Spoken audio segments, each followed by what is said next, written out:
So, after that extended away, because of my local service provider deciding that my internet isn't working anymore, and then I called them up and they said no, it's because of an area fault. And then the next day I connected with them again and I said, how's it going with the area fault? And they're like, oh, the area fault, um, it's still, they can't find out when it's when it's going to be finished, but they are working on it hard. And then I called them up again the next day and I said, do you have a timeline yet? And they said, oh no, the problem seems to be on your side, and they sent a technician out for the house who fixed it in about sort of 15 minutes. So yeah, good job, service provider, fiber provider, well done, thank you. Anyway, I'm back now, and I thought, just to ease back into it, we'll have a look at a little sort of idle clicker game, because I absolutely love those. I find them a really delightful way to just let your your stresses sort of roll away and just click on things and go through a little bit of dopamine inducing progression, and that's it. Alright, so this is called Just One More Click, which is a promising game. It was made for a very recent Pirate Software Game Jam 17, which closed at the end of the month. And yeah, it's another great Game Jam game that I heartily recommend. This just seems to be a demo. Hopefully they are still working on it and will expand it a bit more. And it's Ruid, I think is the developer name. Good job. I like the fact that it starts with the the settings and the music. The music was actually on 0 and the sound effects were on 20. I've just pumped them up a little bit so we can hear them in the background. Hopefully you can. Sometimes the sounds don't carry through very well. We can click full screen to full screen it. Are we still seeing it okay? Yes. And we can start and jump in. And it's pretty straightforward. I'll just show some of the gameplay, give a little bit of critique on it. Not that there's too much critique to give for like a Game Jam game. But we can talk about some stuff that the dev might want to contemplate when taking this to the next level, or not. Hopefully it'll just be interesting. Anyway, let's click start. So we are here facing this field of ores that kind of pop up every so often, and if we click on them we get ores. We get a red ore for clicking on them, and this is where the clicker element comes in. And if you have watched this for a while, you know I don't really like the clicker element of clicker games. I like it where it started, but I like to be able to move to an automated element, which means we need to look down at the left here at our buttons. This is our settings page. We can change some music and all that kind of things, and the full screen and that. This is our sort of inventory page. I'm not sure what that image is supposed to be. It looks like it's I thought it was like fences on a field, but that is apparently our inventory. And we have 18 raw red ore. And then we have our upgrades page. This button just takes us back to this page. So here we have our upgrades page. And we can buy some upgrades. And the first upgrade we can buy costs just 1 red, and it unlocks other ores to spawn in our field. So we go back to the field, and we now have different kinds of ores, and we can click on them. Some of them take a couple of clicks to break, and the red ones still take 1, the coal takes 2, and so on. So we have all of these ores. And we go back to our upgrade. Let's get a few more of the different colored ones while we're here, just before we go. So we go back to our upgrades, and we see we can buy 2 things. First of all, we can buy a field with trees, and as you can see the costs there, it takes 1 red, 1 green, of which we have 1 blue, of which we have 1 gold, of which we have 3, and some coal, of which we have 2. So if we buy that, we now have a new tab. We go to that tab and it's trees, and we click on them and we get some wood from them, and just like the ores, they sort of slowly respawn. But we don't want that. We want to automate things. And if we have a look at our upgrades, we have unlocked a few more upgrades. We have unlocked the Devil's Deals, which I think takes us further in the game. It's kind of our end game progression is the Devil's Deals, from what I understand from the page. We have a farm, which we need some very interesting things there. We need some wood. We need a green ingot, which we can't make just yet, but we'll look at those soon. And we need 10 coins, which we can't get yet, but we'll look at those soon. And here we have some automation upgrades. We have the ability to unlock ore automation. We need a blue and 4 more coals for that one. And tree automation, which we need 10 coals. And some wood, which we've already got. So let's look for the blue and some coals on our ore field. There's a blue. We'll get a few others while waiting for the respawns to come in here. Keep this going. Oh, there's another blue. Get some yellows and greens. There's some blues, there's some coals. Coal there. Alright, do we have enough yet? We do. So now we click on this and it's ore automation. As you can see, the ore page now has a very slow progress bar. Every time it goes down to the end of the progress bar, everything on the page gets clicked once. So as you can see, some of them require 2 clicks, so that would take 2 progressions to get. The red ones will take 1 click, the golds will take 2, these purple ones will take 3 cycles, as per my understanding of it. As you can see, it comes to the end now. Chink, all the red ones disappear, all of these now have 1 click on them, and so on. And that's how the automation works. If we go here, we can see we've unlocked faster automation, in which we need some coals. And we've also previously unlocked this, the furnace. Now the furnace is very useful. So if we go back and let's just get a couple of coals. Oh, we've got 1 coal there. So no coals have spawned. Let's just break a few more things here. We're not getting coals. Did we get enough for that? Oh, we did. Now we can buy a furnace, which opens a new tab. And this tab gives us basically 4 furnaces. If we click on the furnace, a list of recipes appears here that we can, then use to turn ore into ingots, or in this case, some wood into some coal. And we want more coal, so let's turn some wood into some coal. We click on that and it runs. It doesn't continue to do it, it just runs once. But now we have some wood into some coal. And we need a bit more wood and a bit more coal. What is our wood automation? It's quite a bit there. So let's grab some trees while we're about it. And we can stack up a bit. And then we can stack up some coal while we're about it as well. Get a coal there and a coal there. Let's see, what do we need to speed up the automation? We have plenty to get the coal. Well, let's get the wood automation more about it, so we can get some wood going slowly in the background, and we need some more trees for that.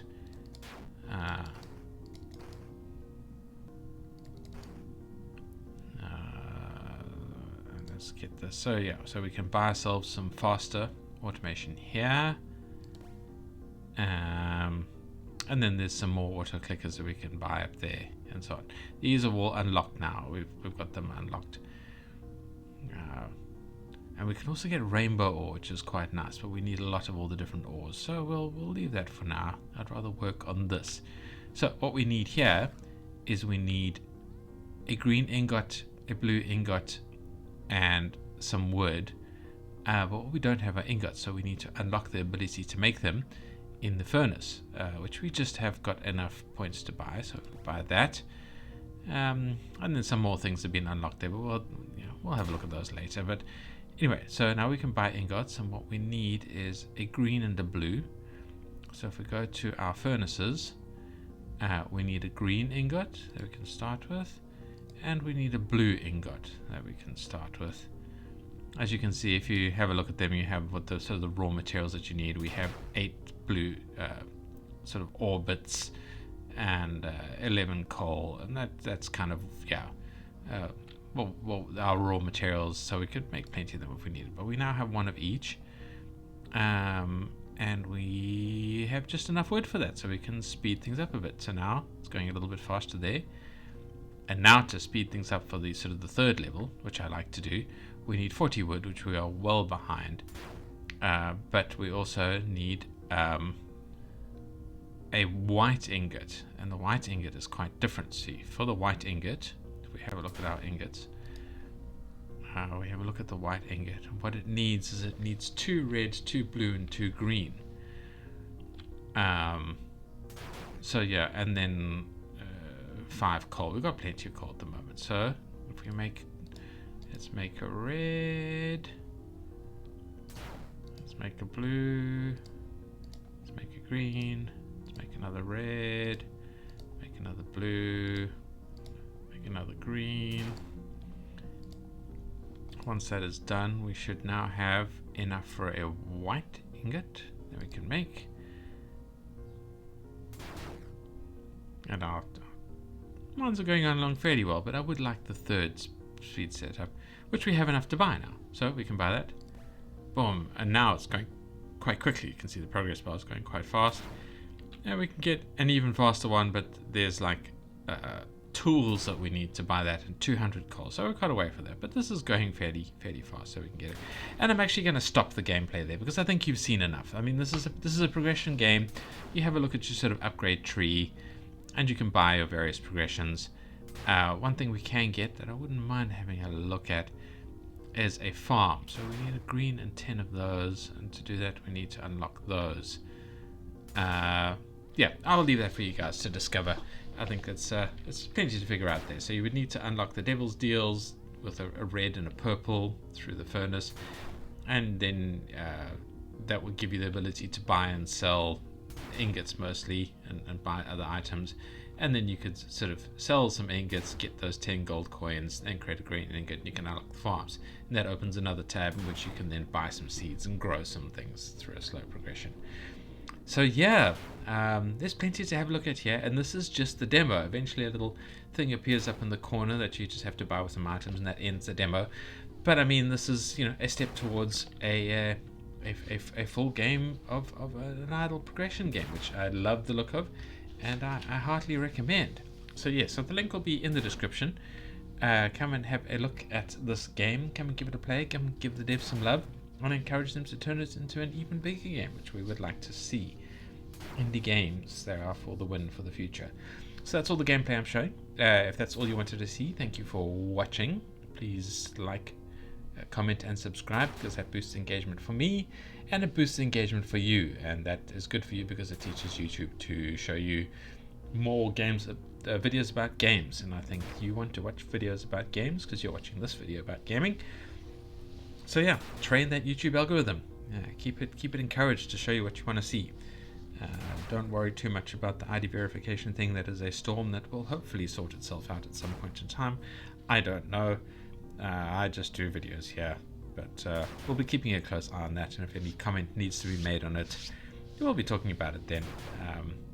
I'm going to start a series of extra videos. I'm still doing a gaming video a day when I have internet, but I might also do some extra videos to talk about sort of indie game stuff, and maybe some YouTube stuff on the side. That's kind of what I'd like to do. But that will be a very sort of secondary side thing apart from sort of game related videos. So don't worry too much about it. You'll see them and hopefully enjoy them as they come. Anyhow, in the meanwhile, critique on this game. Well, okay, let's start with the UI. UI is fine. I mean, it worked. I would have liked a bit more like mouse over information or something like that on these buttons, to kind of, like the stuff is here to tell me what the upgrades are for, all those kinds of things. Yeah, a little more information there would have been good. I figured it out, but there's no sort of real tutorial. Just click on the items, and then you have to figure out for yourself how to get, well, not how to get to these, but what these are and how to buy them and things like that. It did make sense because I know how menus and games work, but a little bit of a tutorial thing to say, this is your first thing, this is how you purchase your first thing, this is, just something to guide a completely new player through would have been fantastic. And more important, well, not more importantly, but relative to that, these items that I have already purchased, it would be nice if these were marked, the blocks themselves, not just that it says unlocked in big letters there, but the blocks themselves, if they had like a line through them, or they were grayed out or something like that to say you've already bought this. That would be nice. In fact, this whole sort of progression menu could be reworked a little bit, and it needs some decor in the background and all that kind of stuff. In fact, all of the menu items need some theming and things like that, but I'm sure you're fully aware of that. But yeah, once the thing is unlocked, grey it out, hide it, make it so it doesn't look like you need to purchase it, because this looks like I need to purchase it. So yeah, so that's the UI in a nutshell. A little bit of education, a little bit of cleanup, a little bit more theming and things like that. Otherwise, it's a fun game. It looks great. So that's the UI. The sounds. Yeah, the sounds are very basic. They need a bit of work. I'd like this to be chunkier or scrunchy. The music definitely needs a lot of work. Very nice work on the quality of life UI controls. That's great. That does everything you need. Obviously there's a lot more quality of life controls you can put in there, but I think sound controls are the really important one that a lot of people need. So yeah, bravo there. But yeah, the music definitely needs work. The art is fine. Everything looks great. Like I said, your sort of the controls you click on here need a little bit of mouse over action and things like that. Otherwise, yeah, all of this is fine. These are fine. It's difficult to put a huge amount of information here onto these kinds of buttons for something as complicated as unlocking automation. I think this is pretty good, pretty well done. And the fact that there is a big mouse over pop-up is really fantastic. That's exactly what we're looking for. So yeah, I don't think anything needs to change on the art side. I think the art is fine. You can definitely throw in some more decor and more trimming and things like that. But I think it's great as it is. Which brings us through to the gameplay progression. I think the game feels fine. It's a progression game with some interesting different ideas here, like the you use these to unlock this, and then you use these to unlock the next one, and there's stuff you can grow and things like that. The gameplay mechanics are all great. Certainly no arguments there. From the immersion element, I'd like a sort of a bit more explanation around it. Like, why do ores keep popping up here? Why are they being pushed through? Where is this coming from? So something about evil spirits below ground preparing to attack by pushing these ores through as they dig up from the depths. It's just something like that, something to kind of justify it a little bit. A bit of storyline in there would I think take this to the next level. And elves are growing trees, so you kind of need to be justified cutting them down and making use of them, and why ores are pushing up from under the ground. Or you could make little dwarven miners working here, so rather than these appearing and disappearing, that's like little entities that you need to click on. I don't know. There's ideas there, but it does need some kind of background storyline to add depth to it, to take it to the next level. But setting that aside, as it is, this is a lot of fun. I'm enjoying the game greatly as it stands. I just think some more background, some more storylines, some more elements to make it more fun would be good. I assume as part of the progression you're planning on making the progression tree bigger. It's already pretty good. I like the sort of the multiple tabs that you can open up, so there's multiple different kinds of resources entering it. But yeah, a little bit more theming, perhaps as once you've purchased automation, things appear at the top here to show some kind of entities working away at this or something like that. I don't know. More depth on an already really great game. And that's really all the critique I'm going to give. I think the game is fantastic as it is. Thank you very much for creating it. Thank you to all of you who are coming to watch this. And I hope this was an interesting video, and I hope to see you in the next video. So goodbye.